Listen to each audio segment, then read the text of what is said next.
Okay, ठीक है, मैं शेयर भी कर देती हूँ स्क्रीन। इनफॉर्मल में बता रही थी। इनफॉर्मल क्या होता है? जब आप किसी formal is when some specific purpose से लोग आते हैं, जुड़ते हैं और काम को करते हैं, तो वो फॉर्मल ऑर्गेनाइजेशन होता है। उनका एक एजेंडा होता है, एक ऑब्जेक्टिव्स होता है और उनके रूल्स, प्लान, पॉलिसी सभी फिक्स होते हैं। इनफॉर्मल ऑर्गेनाइजेशन ऐसा कुछ नहीं होता। आप अपने इंटरेस्ट को परस्यू करने के लिए, आप अपने हॉबी को परस्यू करने के लिए, आप लाइक माइंडेड पीपल के साथ अपने स्ट्रेस को कम करने के लिए वगैरह वगैरह पर्पस से आप क्या करते हैं, जो ग्रुप बनाते हैं, जिनका कोई एक ऑब्जेक्टिव नहीं होता, जो बहुत लंबे समय तक के लिए नहीं होते हैं फिर कभी टूट जाते हैं, फिर कोई नया ग्रुप बन जाता है। तो इस तरीके के ग्रुप को या इस तरीके के ऑर्गेनाइजेशन को हम इनफॉर्मल ऑर्गेनाइजेशन या इनफॉर्मल ग्रुप बोल सकते हैं।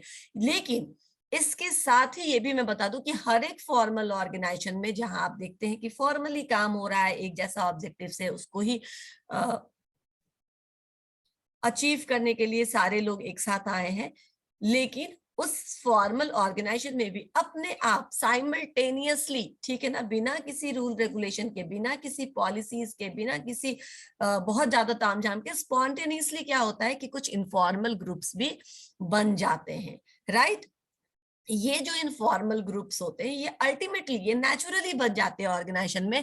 अगेन बेसिस वही होता है कि आपके साथ किसकी बन रही, यानी जो पीपल का लाइक माइंडेडनेस होता है, इंटरेस्ट होता है, हॉबी होता है, इस बेसिस पे लोग अपने आप ही कुछ ग्रुप्स बन जाते हैं। और ये ग्रुप्स फॉर्मल ऑर्गेनाइजेशन को बहुत फायदा करता है, उनके बहुत काम आता है। नॉर्मली जो रूल्स है, जो पॉलिसीज है, ये फॉर्मल संगठन के लिए होता है, वो उसको फॉलो करता है। लेकिन इनफॉर्मली जब आपको आउट ऑफ द बॉक्स जाकर के या आउट ऑफ द वे जाकर के कुछ काम करना होता है, तो ये इनफॉर्मल ग्रुप्स बहुत ज्यादा हेल्पफुल होते हैं। तो क्या कैरेक्टरिस्टिक्स होंगे इनफॉर्मल ग्रुप्स के? मेंबर्स अपनी नीड्स को, सोशल नीड्स को, पर्सनल नीड्स को सेटिस्फाई करने के लिए इस ऑर्गेनाइजेशन के मेंबर बनते हैं, राइट। दूसरा क्या है?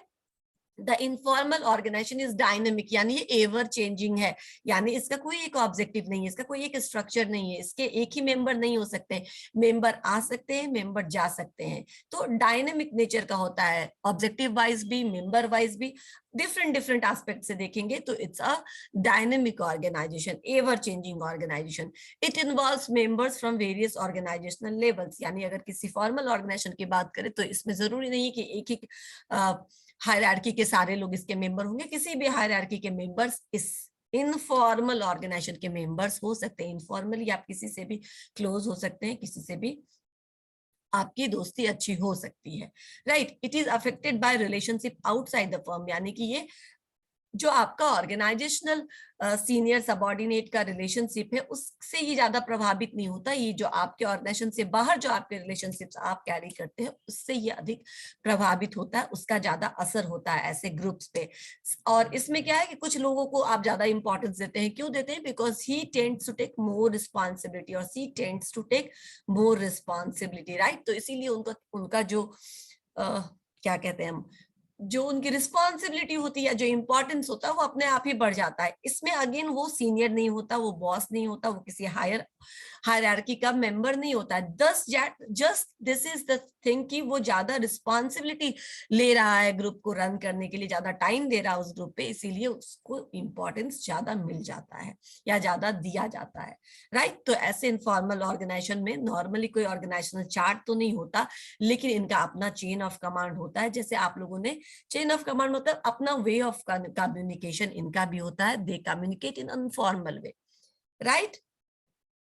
यहां तक समझ में आया? किसी को कोई प्रॉब्लम हो तो हैंड रेज करके पूछिएगा, नहीं तो हम लोग चलेंगे बेनिफिट्स ऑफ इनफॉर्मल। ये तो कैरेक्टरिस्टिक्स बताया मैंने, ठीक है। अब चलते हैं हम लोग बेनिफिट्स ऑफ इनफॉर्मल ऑर्गेनाइजेशन में। क्या बेनिफिट्स हैं और क्या ड्रॉबैक्स हैं इनफॉर्मल ऑर्गेनाइजेशंस के? First of all, it assist in accomplishing the work faster, यानी कि इनफॉर्मल ग्रुप मैंने कहा था फॉर्मल ऑर्गेनाइजेशन के लिए बहुत फायदेमंद होता है, क्योंकि जब आपको आउट ऑफ द वे काम करना होता है तो ये इनफॉर्मल पीपल जो है, जो इनफॉर्मल ग्रुप है, वो ज्यादा समय देते हैं अपने ऑर्गेनाइजेशन को, या उनके लिए किसी ऐसे टाइम में जब जरूरत नहीं भी है तो भी खड़े होते हैं उस काम को पूरा करने के लिए। तो अकम्पलिशमेंट ऑफ टास्क आपका होता है with the help of this informal organization. Formal organization contribute according to their responsibility, but informal organization has no time, no responsibility, they take the responsibility, right. It helps to remove weakness in formal structure, यानी formal structure के जितने भी loop holes हैं informal organization उसको कम करने का या खत्म करने की कोशिश करता है। Lengthens the effects of span of control. अब नेक्स्ट टॉपिक हम लोग स्पैन ऑफ कंट्रोल ही पढ़ेंगे। तो स्पैन ऑफ कंट्रोल के इफेक्ट को ज्यादा बड़ा, ज्यादा लंबा करता है। मैं बताऊंगी क्या होता है स्पैन ऑफ कंट्रोल का, एक लाइन में मतलब समझ लो। इसका मतलब होता है कि एक मैनेजर अपने अंदर कितने जूनियर्स को, कितने सबऑर्डिनेट्स को कंट्रोल कर सकता है। This is the span of management या span of control. Since informal organisation में ये कंट्रोल एक्सरसाइज करने की जरूरत नहीं पड़ती, राइट। ये कंट्रोल एक्सरसाइज करने की जरूरत इसलिए नहीं पड़ती क्योंकि लोग अपनी मर्जी से आते हैं, अपनी मर्जी से काम को टेकअप करते हैं, रिस्पॉन्सिबिलिटीज लेते हैं, इसीलिए आपको कंट्रोल ज्यादा करने की जरूरत नहीं है। इसीलिए स्पैन ऑफ कंट्रोल का जो साइज है, जो लेंथ है, वो ज्यादा बड़ा हो जाता है इसमें। यानी एक मैनेजर ज्यादा अधिक लोगों को भी कंट्रोल कर सकता है, क्योंकि कंट्रोल एक्सरसाइज करने का ऐसा कोई कॉन्सेप्ट है ही नहीं इसमें। ये इनफॉर्मल ग्रुप है, अपनी मर्जी से लोग आए इसमें। Compensation for violation of formal organizational principle, यानी कि जो भी ऑर्गेनाइजेशनल प्रिंसिपल्स है, फॉर्मल ऑर्गेनाइजेशनल प्रिंसिपल का अगर कोई पॉलिसी या प्रिंसिपल वायलेट भी होता है, नहीं भी माना जाता है, तो दिस इनफॉर्मल ऑर्गेनाइजेशन कॉम्पनसेट, यानी वो उसको कॉम्पनसेट कर देता है, उसकी भरपाई कर देता है ये इनफॉर्मल ऑर्गेनाइजेशंस। इमोशनल सपोर्ट, बिल्कुल ग्रुप मेंबर्स के बीच में इमोशनल सपोर्ट होता ही होता है। People support each other and encourages better management. Management भी यहाँ पे ज्यादा बेहतर तरीके से कर सकते हैं क्योंकि बहुत फ्लेक्सिबिलिटी है। लेकिन डिसएडवांटेज क्या है इस इनफॉर्मल ग्रुप्स के? Yes, every coin has both the aspect, तो आप इससे बच नहीं सकते। इसके भी कुछ इनफॉर्मल ऑर्गेनाइजेशन के भी कुछ डिसएडवांटेज है, कुछ ड्रॉबैक्स हैं। It may work against the purpose of formal organization, यानी कि फॉर्मल ऑर्गेनाइजेशन का जो ओवरऑल पर्पस है ना, वो भी कभी कभी इनफॉर्मल ग्रुप्स की वजह से फेल हो सकता है। ठीक है, इनफॉर्मल ग्रुप ने टेकअप तो कर लिया बट नॉट सीरियस, ठीक है ना। कौन सा इसके लिए डांट लगने वाला है, कौन सा इसके लिए पनिशमेंट आने वाला है, तो क्या होगा, ये इनफॉर्मल ग्रुप्स रिस्पॉन्सिबिलिटी लेके उसके ऊपर अगर सीरियसली काम नहीं करेगा तो क्या होगा, फॉर्मल ऑर्गेनाइजेशन का जो ओवरऑल पर्पस है वो फेल हो जाएगा। क्योंकि yes, informally there is no rule applicable to the informal groups, right. तो ये मुश्किल हो सकता है। Reduces the degree of predictability and control, यानी कि इनफॉर्मल ग्रुप्स के बिहेवियर को इनफॉर्मल ग्रुप्स कल ये रिजल्ट देगा या नहीं देगा, या इनफॉर्मल ग्रुप के मेंबर कल आएंगे या नहीं आएंगे, आप आज प्रेडिक्ट नहीं कर सकते हैं। ठीक है ना, आपके एम्प्लॉयज आएंगे कि नहीं आएंगे आप ये बता सकते हैं। छुट्टी नहीं लिया है तो आएंगे, लिए अगर कुछ इमरजेंसी हुई होगी तो वो बता के गए होंगे, क्योंकि वो फॉर्मली जुड़े हो। लेकिन इनफॉर्मल पीपल कभी आते हैं कभी नहीं आते, उनकी आप गारंटी। अब इनफॉर्मल पीपल, मैं अगर ऑर्गेनाइजेशन की ही बात करूं तो मान लो वो सारे काम जो मेरा अपना ड्यूटी नहीं है, जो मैं ऐसे ही कर रही हूँ, तो मैं पता नहीं ना मैं आज करूँ कल करूंगी कि नहीं करूंगी। समझ में आया? क्योंकि वो मेरी ड्यूटी नहीं है, मैं बस ऐसे ही कर देती हूँ। समझ में आया? क्योंकि वो काम आ चुका है तो मैं आई विल हेल्प। तो मैं हेल्प के पॉइंट ऑफ व्यू से जब कोई काम करूँ तो फिर मुझे थोड़ी ना डांट लगेगी नहीं करने के लिए। क्लियर हो रहा है? हाँ। तो ये इसको कंट्रोल कर पाना या इसके बिहेवियर को प्रेडिक्ट कर पाना कि फ्यूचर में क्या रहेगा इनका रिस्पॉन्स, वो थोड़ा मुश्किल है, वो रिड्यूस हो जाता है। फॉर्मल को लेकर के जितने आप कॉन्फिडेंट हो सकते हैं, इनफॉर्मल को लेकर आप उतने कॉन्फिडेंट नहीं हो सकते हैं।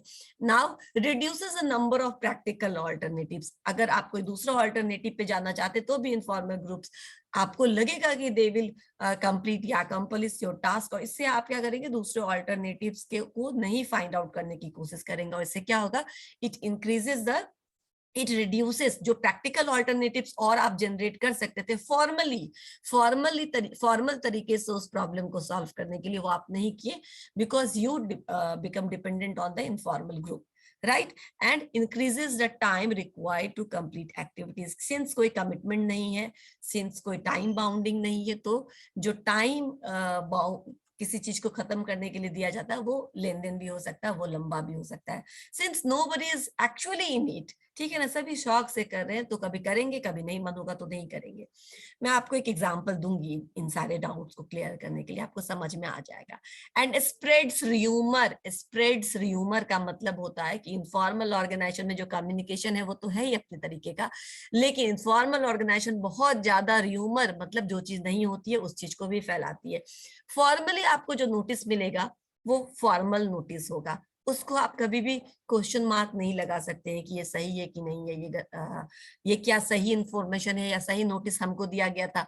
लेकिन आपको आपका कोई फ्रेंड बोल देता है अरे कल छुट्टी है कॉलेज में, यू हैविंग डाउट, या एकदम आप श्योर हो जाते हो कि नहीं बिल्कुल सही बोल रहा होगा, एक बार रीचेक करते हो किसी और से, कॉलेज के किसी टीचर से पूछते हो या किसी से एडमिन से किसी से भी पूछने की कोशिश कम से कम करते हैं कि क्या मुझे ये पता चला क्या ये सही है, राइट। तो ये क्या होता है कि इनफॉर्मल ग्रुप्स में कोई रिस्पॉन्सिबिलिटी लेके कुछ नहीं बोल देता है, बस सामने वाले को सुनना है सुने, नहीं मानना है नहीं मानना। तो this informal group is very much in spreading rumours, जिसको आप बोल सकते हैं कि इनफॉर्म ग्रेप वाइन बोलते हैं इसको, ठीक है ना। इनफॉर्मल कम्युनिकेशन का एक टाइप होता है ग्रेप वाइन, ठीक है। ये ग्रेप वाइन को फैलाने में बहुत कारगर सोर्स है ये, ठीक है, informal group. This is all about organization. हमने ऑर्गेनाइजेशन को सब कुछ पढ़ लिया, इसके अलावा लाइन एंड स्टार, इनका डिफरेंस आप लिख लीजिएगा खुद से। नॉर्मली मैंने बता दिया है क्या होता है फॉर्मल इनफॉर्मल। अब आप इसके बीच का डिफरेंस जो होता है इनफॉर्मल फॉर्मल ग्रुप्स या ऑर्गेनाइजेशन के बीच का, ये आपका टास्क है, आप पूरा करके लाएंगे।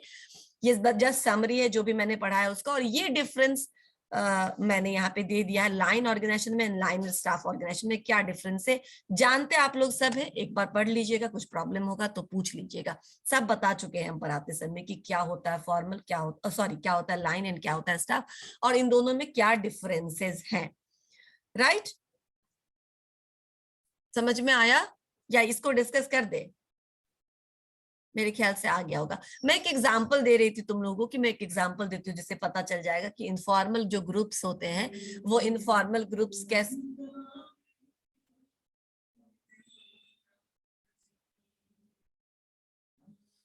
ओके, क्या हो गया?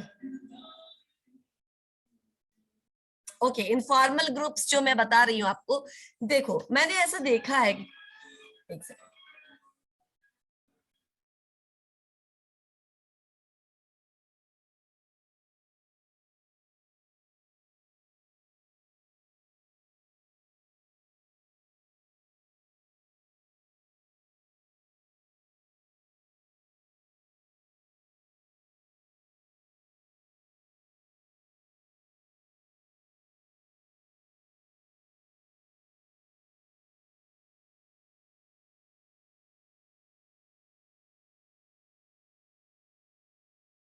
ठीक है, मैं आपको ये बता रही थी कि जो फॉर्मल इनफॉर्मल होता है तो कैसे, देखो कुछ बच्चे पैसा देकर के ट्यूशन पढ़ने जाते हैं, राइट। तो वो क्या होता है फॉर्मल, उनका कमिटमेंट है अपने टीचर के साथ कि हम पैसा देते हैं, हम क्लास करते हैं, वो रोज जाएंगे, वो रोज क्लासेस करेंगे। जब सर छुट्टी देते हैं तो छुट्टी जाएंगे, नहीं तो वो रोज जाएंगे, उनकी बात भी मानेंगे, वो बोलेंगे होमवर्क करके लाना तभी मैं आगे पढ़ाऊंगा, तो होमवर्क भी करके लेके जाएंगे, नहीं होगा तो पनिशमेंट मिलेगा, ये डर होता है। लेकिन वहीं पे एक्सपीरियंसेस से बता रही हूँ कि बहुत लोग क्या करते हैं ना कि ठीक है पैसे के लिए इतना काम करने का नहीं रहता, तो वो क्या करते हैं फ्री में काम करते हैं। ठीक है हम फ्री में बच्चों को पढ़ाएंगे, अरे वहां जिस दिन मन होगा बच्चे पहुंचेंगे, जिस दिन नहीं मन होता है नहीं जाते हैं, क्योंकि वहां डर नहीं है ना कि कल नहीं पढ़ाएंगे, कुछ होमवर्क करना है या कुछ निकाल दिया जाएगा या फिर मेरा पैसा फंसा हुआ है। इस तरह का कोई फियर नहीं होता। वो इनफॉर्मल सेटअप है जहाँ पे कोई आपको अपनी मर्जी से पढ़ा रहा है। तो नॉर्मली जो इस तरीके के काम होता है ना, नॉर्मली उसका कोई वैल्यू नहीं होता। क्यों? क्योंकि आप उस पर कंट्रोल एक्सरसाइज नहीं कर सकते। समझ में आया? ऐसा होता है, आप लोगों को भी कभी मौका मिलेगा तो आप खुद पे इम्प्लीमेंट करके देखिएगा। जितना ज्यादा आप तवज्जो देंगे, जितना ज्यादा इंपॉर्टेंस आप देंगे अपने फॉर्मल ट्यूशन को या फॉर्मल कोचिंग को या कॉलेजेस को, उतना आप किसी इनफॉर्मल टीचर को या ट्यूशन को नहीं देंगे। क्योंकि वो अगर वो फ्री में है, वो आपको बुलाता है कि चलो हमको कोई प्रॉब्लम नहीं है, अगर तुमको पढ़ना है तो आ जाना, तुम फिर तुम अपनी मर्जी से जाओगे, नहीं मन होगा नहीं जाओगे, बिकॉज यू थिंक कि ये तो है ही ना, जब जाएंगे तब बता देंगे। समझ में आया? ये एक माइंडसेट होता है लोगों का। समझ में आया? So we are done with this organization chapter. लेकिन इसी का एक पार्ट है स्पैन ऑफ मैनेजमेंट। मैं सोच रही थी कि इसको भी खत्म कर दूं, थोड़ा शुरू तो कर ही सकते हैं, अगर खत्म नहीं कर सकते तो just okay. Span of management क्या होता है? शेयर हो गया नया फाइल आप लोगों से? ओके, स्पैन ऑफ मैनेजमेंट का क्या मतलब होता है? देखो span of management depends upon the size of company. Company का साइज क्या है और कंपनी के जो मैनेजर्स हैं उनकी फिलॉसफी क्या है, इस पर डिपेंड करता है स्पैन ऑफ मैनेजमेंट। यानी कि अगर बहुत कॉम्प्लेक्स स्ट्रक्चर है ऑर्गेनाइजेशंस में, और अगर ऑर्गेनाइजेशन का जो मैनेजमेंट है, टॉप लेवल मैनेजमेंट, वो ये बिलीव करता है कि हमको हर एक पे बहुत स्ट्रिक्ट सुपरविजन करना है, बहुत ज्यादा कंट्रोल करना है, एक एक को कंट्रोल करके चलना है, नहीं तो लोग, बिलीफ होता है, ये अपने अपने मैनेजमेंट का बिलीफ है कि हमको क्या करना है।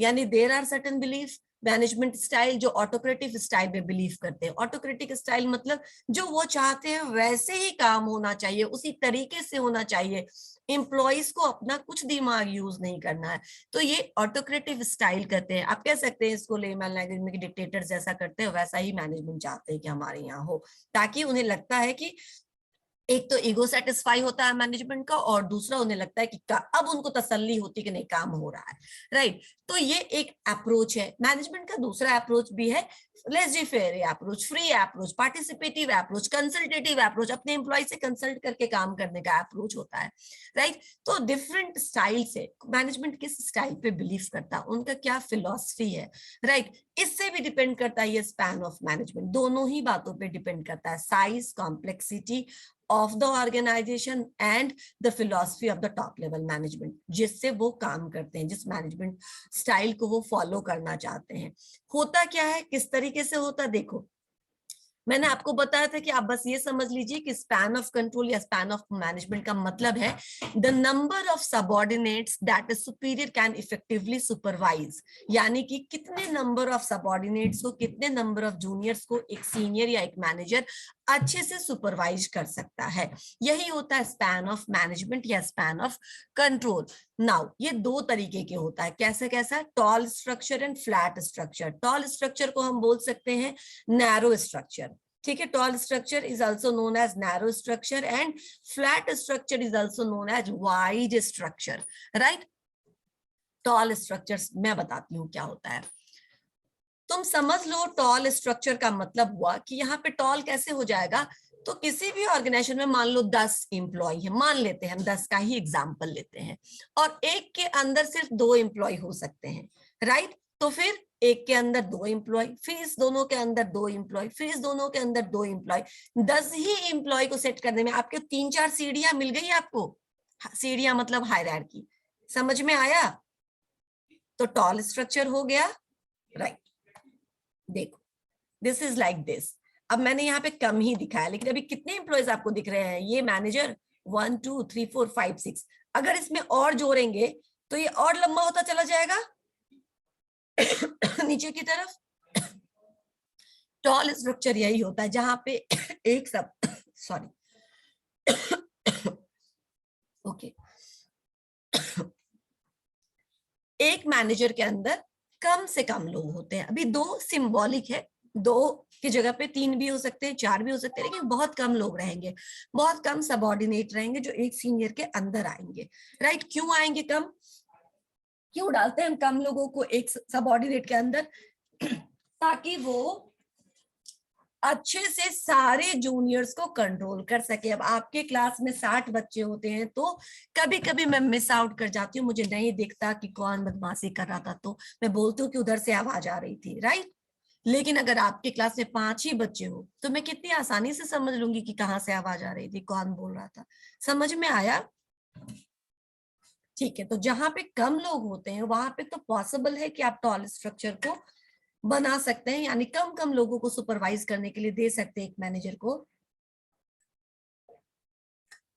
लेकिन जहां पे बहुत ज्यादा एम्प्लॉय है, क्या वहां पे पॉसिबल है इतना टॉल स्ट्रक्चर बना पाना?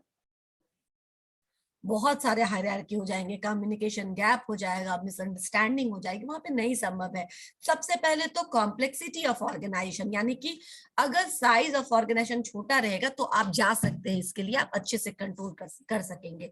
अगर साइज ऑफ ऑर्गेनाइजेशन बहुत बड़ा है then don't go for this, then आपके लिए जो फ्लैट स्ट्रक्चर है, वाइड स्ट्रक्चर है, वही कन्वीनियंट है।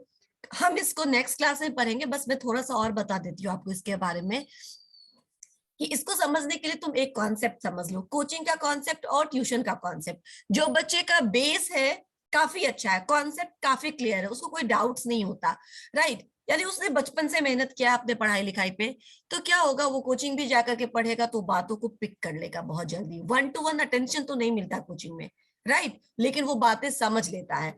ग्रुप में पढ़ाया जाता है, लेकिन जो बच्चे होशियार होते हैं, होशियार कहने का मतलब है कि जिनका कॉन्सेप्ट क्लियर होता है, वो जल्दी से उस बात को पिक कर लेते हैं। लेकिन कोई बच्चा है जिसका बेस थोड़ा कमजोर है, तो उसको क्या, उसको पर्सनल अटेंशन की जरूरत है। अगर उस समय वो बच्चा कोचिंग जाता है तो वो कुछ आगे नहीं बढ़ पाएगा। क्यों? क्योंकि उसको पर्सनली जहां प्रॉब्लम है वहां पे उसको नहीं समझाया जा रहा, उसको तो पूरे ग्रुप के साथ एक जैसा समझ करके आगे बढ़ाया जा रहा है। तो जो डिफरेंस कोचिंग और ट्यूशन में होता है स्टूडेंट्स को, वही डिफरेंस यहाँ पे सब जूनियर एम्प्लॉय के लिए या ऑर्गेनाइजेशन के लिए होता है। ये स्ट्रक्चर फाइंड आउट करने में, अगर आपके एम्प्लॉय मच्योर है, अगर आपके एम्प्लॉय रिस्पॉन्सिबल है, अगर आपके एम्प्लॉय एक्सपर्ट्स है, अगर आपने बहुत बड़े बड़े जगहों से अपने एम्प्लॉय को या बहुत एक्सपीरियंस्ड एम्प्लॉय को हायर किया है, तो आपको कंट्रोल ज्यादा एक्सरसाइज करने की जरूरत नहीं है। तो आप कोचिंग वाला पैटर्न यानी फ्लैट स्ट्रक्चर कर सकते हैं। लेकिन आपके एम्प्लॉय नॉविस है, नए हैं, इमेच्योर है, इररिस्पॉन्सिबल है, या फिर अभी उनको इतना ज्ञान नहीं है अपने क्षेत्र का, नए नए हैं, फ्रेशर्स है, तो उनको तो सुपरवाइज करना होगा। तो वैसे के लिए टॉल स्ट्रक्चर सही है, क्योंकि एक मैनेजर के अंदर 2-4 लोग हैं, आसानी से काम हो जाएगा। समझ में आया? थोड़ा सा मैंने बताया, डिटेल में हम लोग नेक्स्ट क्लास में पढ़ेंगे, फिर खत्म करके प्लानिंग पे चलेंगे। प्लानिंग हमारा हो चुका है ना, प्लानिंग ऑर्गेनाइजिंग हो चुका है, स्टाफिंग पे चलेंगे। ओके, चलो अब मैं अटेंडेंस ले लेती हूँ। ये नोट्स में भेज दूंगी आप लोगों को। आप लोगों को कुछ पूछना है तो पूछिए।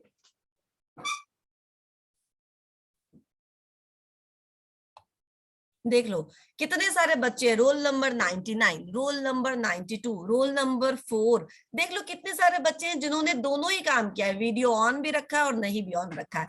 अब इनको क्या कह रहे हैं, अब इनका जब ये मार्क रहेगा अटेंडेंस एब्सेंट, तो they will message me at the end of the month कि मैम मैं तो सब दिन आपके क्लास में था, आपने मुझे एब्सेंट कैसे मार्क कर दिया।